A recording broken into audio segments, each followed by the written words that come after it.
আর রহমান আল্লামাল কুরআন খালাকাল ইনসানা আল্লামাহুল বায়ান।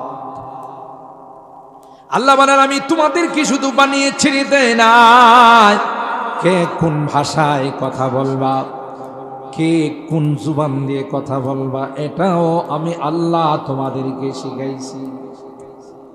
ومن آياته خلق السماوات والأرض واختلاف ألسنتكم وألوانكم إن في ذلك لآيات للعالمين। আল্লাহ বলেন একরকম বানাই নাই। আজকের এই মাহফিলে যারা উপস্থিত হয়েছে একজনের চেহারার সাথে আরেকজনের চেহারার মিল নাই, আছে? আঙ্গুলের ছাপ নেয় না দলিল করতে গেলে, আঙ্গুলের টিপ দেন, টিপ দেন। এটা বুঝেননি কি লাগে? এটা ইংলিশে বলে ফিঙ্গার, ফিঙ্গার চাপ। এই যে আমার বৃদ্ধ আঙ্গুলের যে দাগগুলো আছে, এটা পৃথিবীর কাহারোর সাথে মিলবে না।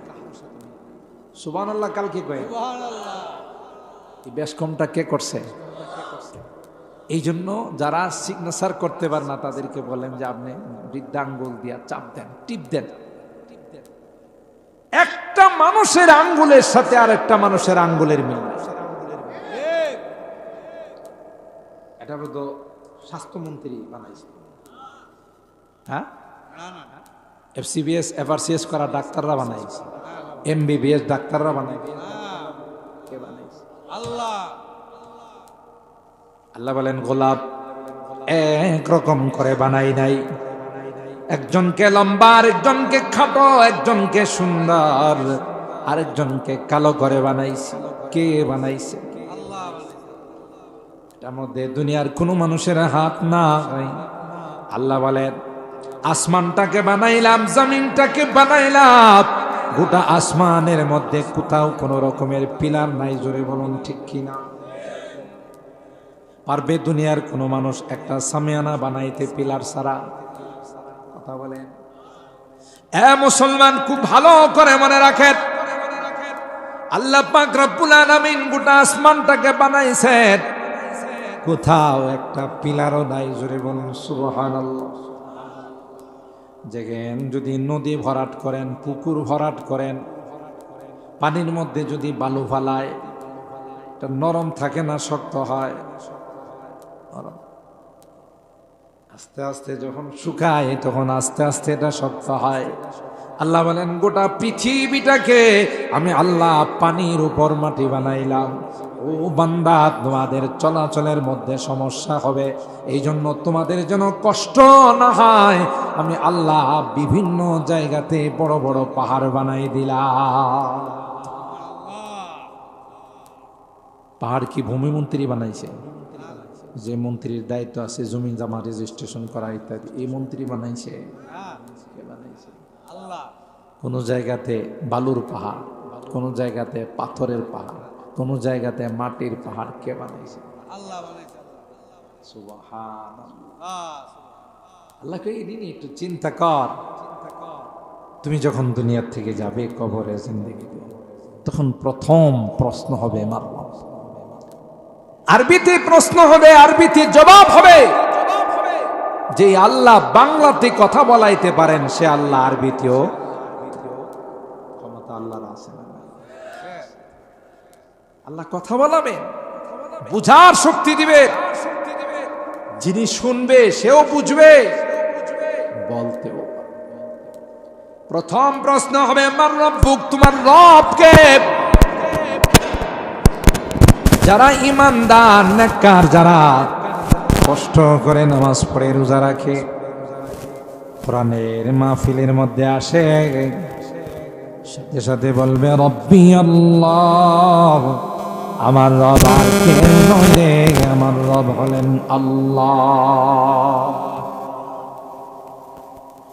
দ্বিতীয় নম্বর প্রশ্ন হবে ওমা দীনুক, তুমি কি হিন্দু ধর্মের ছিলে, নাকি বৌদ্ধ ধর্মের ছিলে, নাকি খ্রিস্ট ধর্মের ছিলে? নাকি ইহুদি ধর্মের ছেলে? কোন ধর্ম? তোমার ধর্মের নামটা কো। যারা মুসলমান আমরা সুজা বলে ফেলবো দীনিয়াল ইসলাম। কি বলবো? আমাদের ধর্ম হলো ইসলাম। 3 নাম্বার প্রশ্ন করবে, ওয়ামান হাদার রাজুলুল্লাযী বুইসা ফীকুম। প্রত্যেকটা ইমানদারের কবরের সঙ্গে রওজায়ে পাকের কানেকশন হয়ে যাবে, রওজায়ে পাকের সম্পর্ক হয়ে যাবে। ইশারা করে বলবে, চিননি রে গে, তিনি কে রে? একটা আবার তাকাইয়া দেখ। আল্লাহর কসম, যারা পয়গম্বরের সুন্নতের অনুসরণ করছে, আল্লাহর পয়গম্বরের দিন যারা মানছে, তারা দেখতে দেরি হবে আর বলতে দেরি হবে না, তিনি আর কেউ নন, তিনি হলেন আমার প্যারা নবী মুহাম্মাদুর রাসূলুল্লাহ সাল্লাল্লাহু আলাইহি ওয়াসাল্লাম।